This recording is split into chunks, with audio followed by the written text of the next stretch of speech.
₹200 flat कसं शक्य आहे? पण आज आपण पाहतोय की नागरिकांचा विश्वास जिंकत एक पारदर्शकता ठेवत या निकालाची घोषणा आली आणि अखेर विजेते जे आहेत ते घोषित झाले. एक सर्वसामान्यांचं स्वप्न असतं की आपलं घर असावं आणि ते स्वप्न आता साकार झालंय.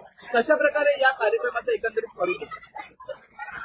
नक्कीच जो आयोजक शैलेश बाबर आहे, तर शैलेश बाबरने जी योजना आणलेली, जी संकल्पना आणलेली, तर मी ह्या 3 महिन्यामध्ये जे ज्याच्या स्वप्नातलं घर आहे, 1 BHK असो या बाईक असो का रोख रक्कम 50,000 असो, तर प्रत्येकाला ते वाटत होतं का हे होणार नाही म्हणून, आणि प्रत्येकाच्या मनामध्ये प्रश्नचिन्ह होता.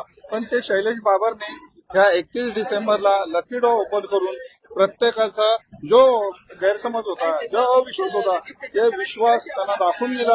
आज ह्या तेंडुलकर हॉलमध्ये 1 BHK असू द्या या बाईक असू द्या का 50,000 असू द्या, त्याचे लकी ड्रॉ काढले आणि लकी ड्रॉ ज्याला ज्याला लागले त्यांना तुमच्या लाईव्ह मध्ये प्रत्येकाला दाखवून दिले का कोणाचा नंबर, कोणाचा नाव, ह्या प्रत्येक 3 लकी ड्रॉ त्यांनी ते वाटप करण्यात आले. नक्कीच आपल्यासोबत आयोजक असतील.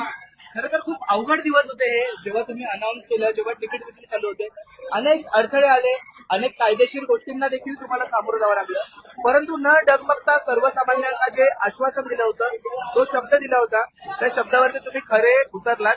काय सांगाल, का नेमकी संकल्पना राबवावी वाटते? आता मगाशी सांगितलं की हे लोन लोकांनी कर्ज घेऊ नये ह्याच्यामुळे ही संकल्पना मला राबवायची आहे आणि कंटिन्यू ठेवायची आहे. आता तर दिसलं ते करतो सर्वांना, आणि भाऊनी तर सांगितलं, भाऊ जोपर्यंत मागा आहे तोपर्यंत कुठल्या प्रकारची भीती नाही आणि हर एक संकटाशी लढू शकतो, एवढी शक्ती आहे. खरं तर भाऊंचा याला तुम्हाला चांगलाच पाठिंबा, खूप एक पाठिंबा, तुम्हाला खूप. मिळाला.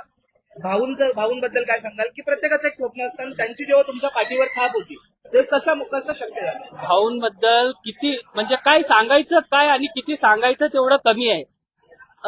जसं बोलतात ना आमचे कुटुंब प्रमुख आहेत, तसे ते आमचे कुटुंब प्रमुखच आहेत. म्हणजे त्यांचं सांगितलेलं आज पण